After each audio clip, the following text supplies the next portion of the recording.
Hi, my name is Saurabh. Welcome to this new initiative. यहाँ पर हम यूपी पीसीएस 2019 और यूपी पीसीएस 2020 के मेंस के क्वेश्चन आंसर की प्रैक्टिस करेंगे। इस इनिशिएटिव में मैं हर रोज़ कुछ क्वेश्चंस लेके आऊँगा जो बाइलिंगुअल होने वाले हैं। यहाँ पे आपको सामने दिख रहा है कि हिंदी और इंग्लिश दोनों में लिखा हुआ है। इसके अलावा इस इनिशिएटिव के तहत आप 3 काम कर सकते हैं। एक तो आपका नॉलेज बेस बढ़ेगा, दूसरा यहाँ पे जो फैक्ट दिए हैं उसको आप नोट करिए, और तीसरा यहाँ पे जो डिफरेंट क्वेश्चंस हैं उनकी अप्रोच को समझिए। चलिए पहले क्वेश्चन को डिस्कस करते हैं। पहला क्वेश्चन है, what is national infrastructure pipeline, why do you think government should increase its spending on infrastructure. मतलब नेशनल इंफ्रास्ट्रक्चर पाइपलाइन क्या है और आपको क्या लगता है कि बुनियादी ढांचों पर सरकार को क्यों पैसे खर्च करने चाहिए। इस क्वेश्चन के 2 हिस्से हैं, इसलिए हमारा आंसर भी 2 हिस्सों में होना चाहिए। इस क्वेश्चन की अप्रोच यही होनी चाहिए कि पहले एक फैक्चुअल पार्ट जो है कि एनआईपी है क्या, हम उसके बारे में बात करेंगे। पहले हम एनआईपी के बारे में बात करेंगे, उसके बाद हमको क्या है कि इस ढांचे पे सरकार को क्यों खर्चा करना चाहिए, क्यों स्पेंडिंग करनी चाहिए सरकार को, या क्यों इंफ्रास्ट्रक्चर स्पेंडिंग बढ़ाने की ज़रूरत है। बीच में एक ये डायग्राम भी है, इससे भी हम समझेंगे कि इसका क्या इंपॉर्टेंस है यहाँ पर। तो हम पहले पढ़ते हैं कि इंट्रोडक्शन कैसे लिखना है। पहले पार्ट को हम एड्रेस कर रहे हैं कि एनआईपी है क्या।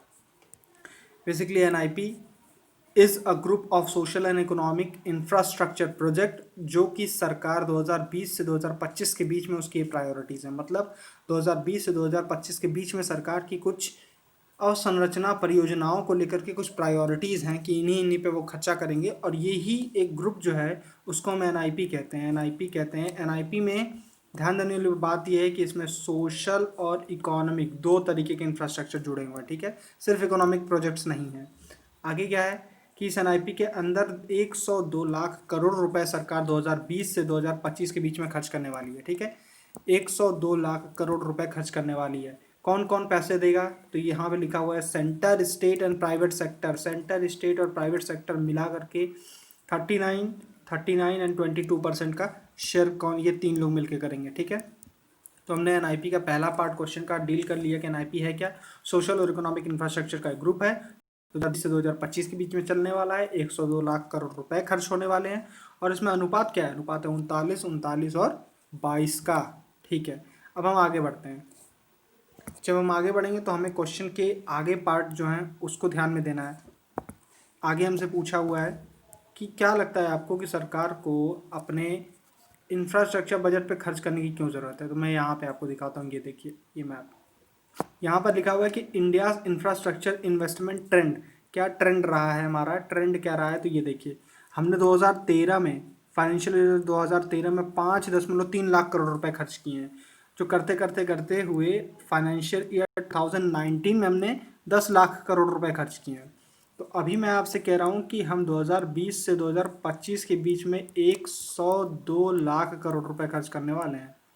तो आप देख रहे हैं कि अभी तक मैक्सिमम हम एक साल में 10 लाख करोड़ तक खर्च किए हैं, और अब अगले 5 सालों में हम 102 लाख करोड़ रुपए खर्च करने वाले हैं। तो इसी से आपको अंदाज़ा लग जाएगा कि एनआईपी में इन्वेस्टमेंट बहुत ज़्यादा कर रही है सरकार।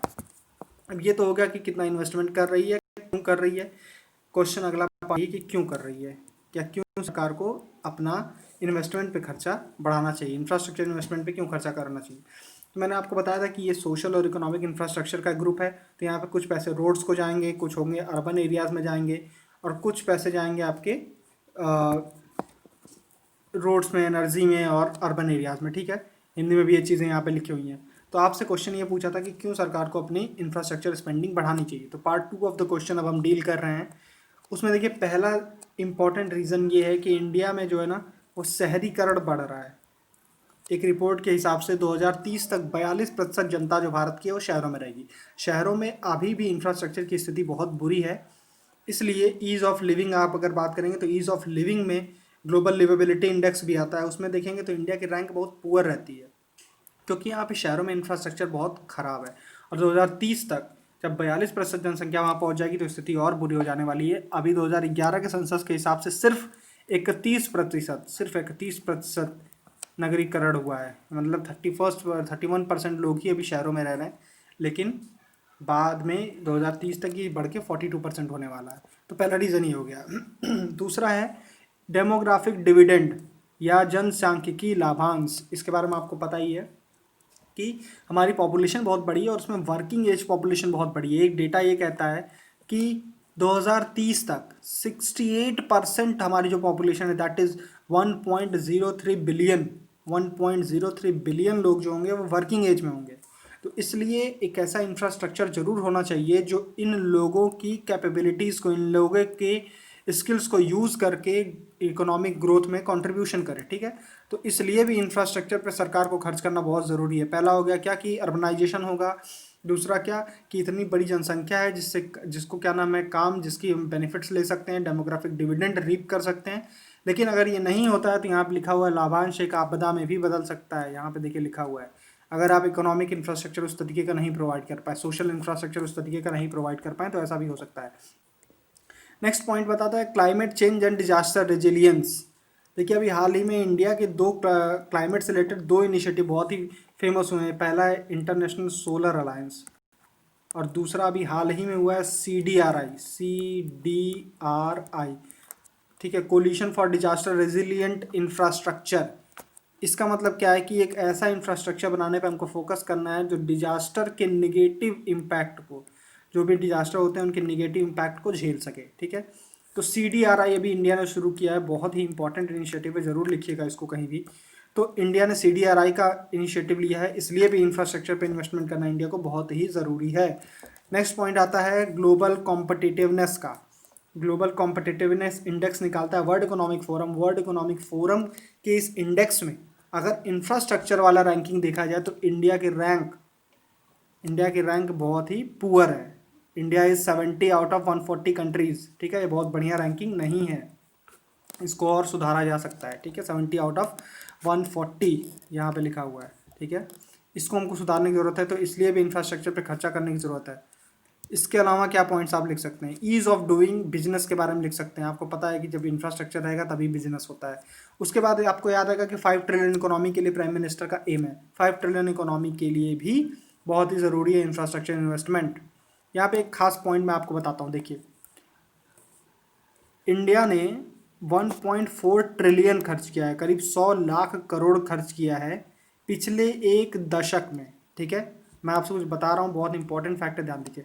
पिछले एक दशक में हमारा टोटल इन्वेस्टमेंट रहा है 1.4 ट्रिलियन, यानी कि पैसों में बात करें तो 100 लाख करोड़। और अब बात हो रही है कि 5 साल के अंदर हम कितना खर्च करने वाले हैं, 102 लाख करोड़। ठीक है, तो यहीं से आपको अंदाज़ा लग जाएगा कि ये इन्वेस्टमेंट बहुत ही बड़ा होने वाला है।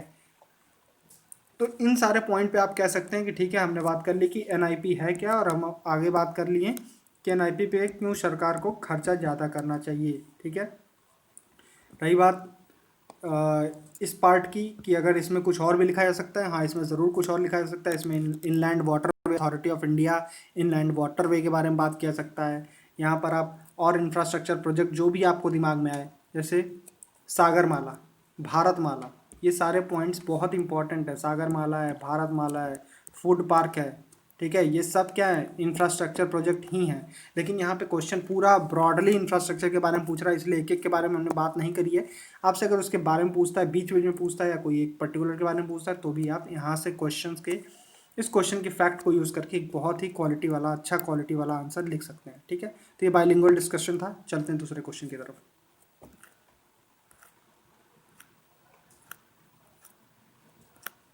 दूसरा क्वेश्चन है यूपी के बारे में।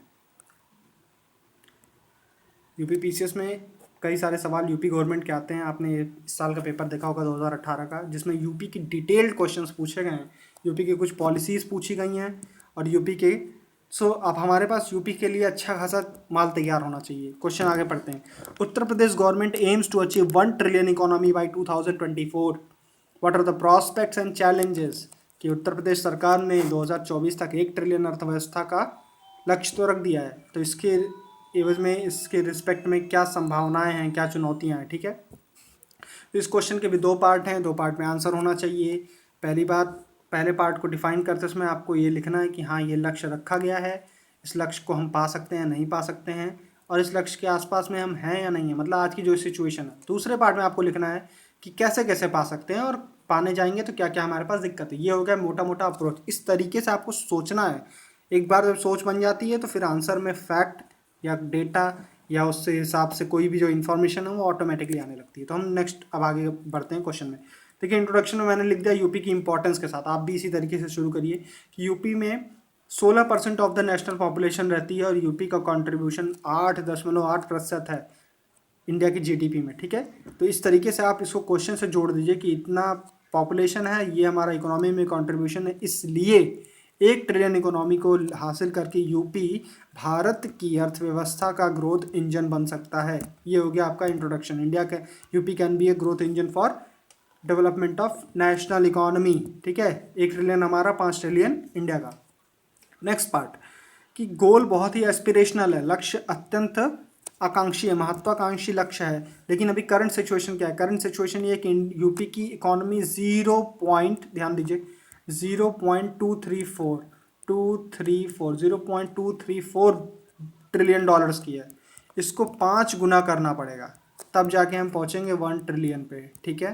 तो मैं आपको करंट सिचुएशन ये बता रहा हूँ कि करंटली हम इतने पे हैं, 0.234 पे हैं, 0.234 ट्रिलियन डॉलर्स पे हैं। इसको 5 गुना लगभग करना है 1 ट्रिलियन पे पहुंचने के लिए। लेकिन हमारी ग्रोथ रेट क्या है? ग्रोथ रेट बहुत ज़्यादा नहीं है यूपी की, 5.3% है। तो इससे आपको अंदाज़ा लग रहा है कि ये जो सफ़र होने वाला है ये इतना आसान होने वाला नहीं है। तो हमने बात कर ली यूपी की इंपॉर्टेंस के साथ, इसको क्वेश्चन से जोड़ दिया, ये सही अप्रोच है। उसके बाद हमने क्या किया कि करंट सिचुएशन क्या है इसके बारे में लिख दिया, ठीक। अब क्वेश्चन के नेक्स्ट पार्ट में हम चल सकते हैं कि इसको प्राप्त करने में क्या चुनौतियां और क्या संभावनाएं हैं, ठीक है। क्या what are the challenges and prospect. तो उसमें सबसे पहले देखिए, ऐसे क्वेश्चन में जब भी आपसे कोई कुछ पूछे तो आपकी अप्रोच क्या होनी चाहिए, सोचने का तरीका ये होना चाहिए कि जो आपकी मजबूती है वही आपके प्रोस्पेक्ट है, और जो आपकी कमजोरी है ना, कमजोरी है तो उसको आप अपना अपना चैलेंज लिख दीजिए, ठीक है। जैसे अब आपसे पूछ रहा है कि यूपी में, अगर आपसे पूछे कि यूपी में ग्रोथ कैसे होगी, तो आपको पता है ना कि यूपी जो जो चीज़ अच्छी कर रहा है उसको और थोड़ा स्ट्रांग कर दो, ठीक है। जिसमें खराब हो चैलेंज बता दो और उसका सोल्यूशन बता दो, यही हो गया क्वेश्चन। यूपी की इकोनॉमी पे भी सवाल पूछ सकता था इस तरीके का। तो ये फ्रेमवर्क आप याद रखिएगा। पहला पार्ट क्या है, हमने बताया कि ग्रोथ जो जो हमारा स्ट्रांग है उस पर फोकस करो, 1 ट्रिलियन तक पहुंच जाएंगे, ठीक है।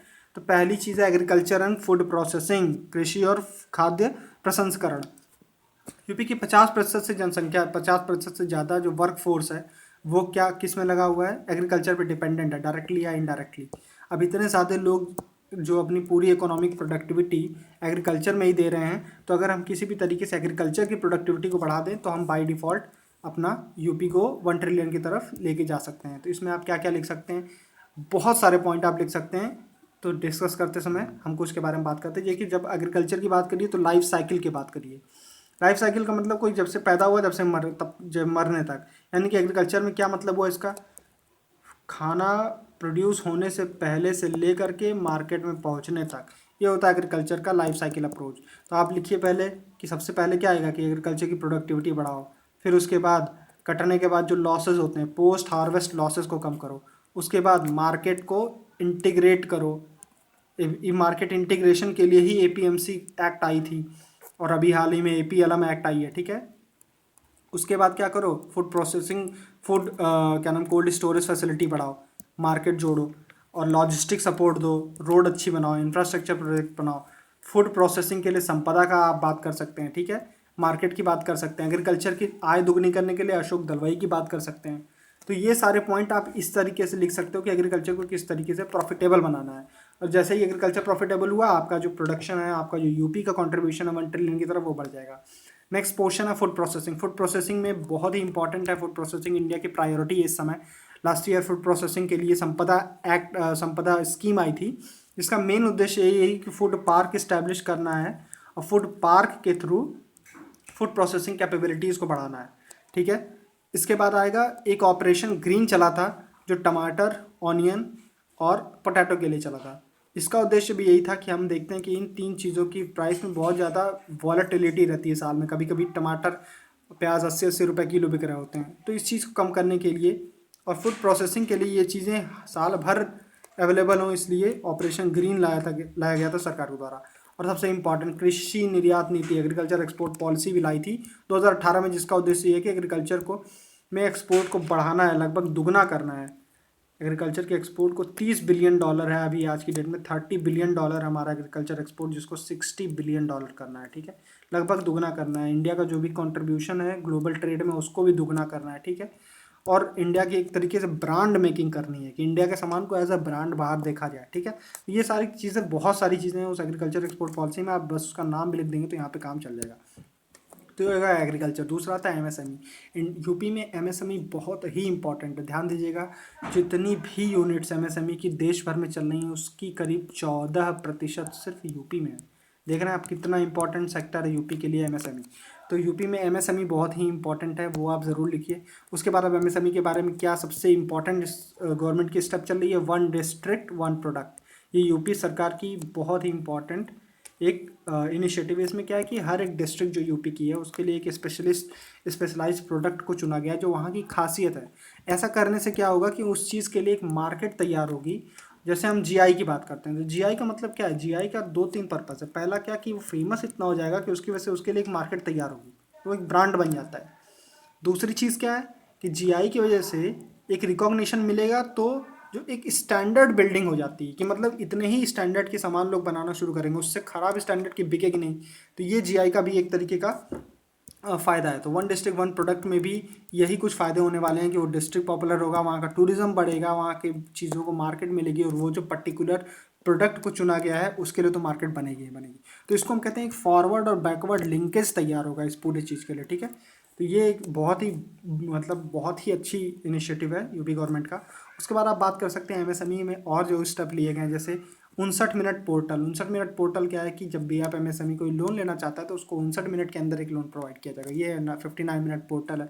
इसके अलावा एमएसएमई में जो दिक्कत चल रही है उनको सॉल्व करने के लिए एमएसएमई संपर्क और एमएसएमई समाधान 2 स्कीम लेके आई है सरकार। एमएसएमई संपर्क में क्या है, एमएसएमई समाधान में क्या है कि उनको कुछ जो है पैसे नहीं, जैसे सरकार ने कुछ सामान एमएसएमई से खरीदा और वो उनको टाइमली पैसे नहीं दे रही है, तो इस चीज़ के लिए एमएसएमई समाधान लेके आई है सरकार।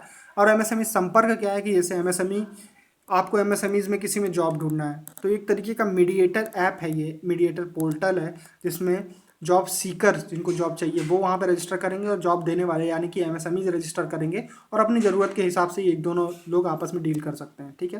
तो ये हो गया एमएसएमई के बारे में आप कुछ बात कर सकते हैं। एमएसएमई बहुत इंपॉर्टेंट है। इनफैक्ट इंडिया के टोटल एक्सपोर्ट में, ध्यान दीजिए, इंडिया के टोटल एक्सपोर्ट में 40% कॉन्ट्रीब्यूशन है एमएसएमईज का, इंडिया के टोटल एक्सपोर्ट में, ठीक है। इसलिए भी ये बहुत इंपॉर्टेंट है, सारे पॉइंट नोट करते चलिएगा। नेक्स्ट पॉइंट आता है डेमोग्राफिक डिविडेंड का। हम बात कर सकते हैं, कर चुके हैं, अभी यूपी के बारे में आप बात करते हैं। यूपी में देखिए 2011 का जब सेंसस हुआ था तो उसमें एक चीज़ सामने आई थी कि 49% पॉपुलेशन जो थी, 49%, कितनी बड़ी पॉपुलेशन है, 49% पॉपुलेशन यानी कि आधी जनता जो यूपी की है वो 15 से 49 साल की थी। और यही वो टाइम है जिस समय आदमी इकोनॉमिक कंट्रीब्यूशन कर सकता है।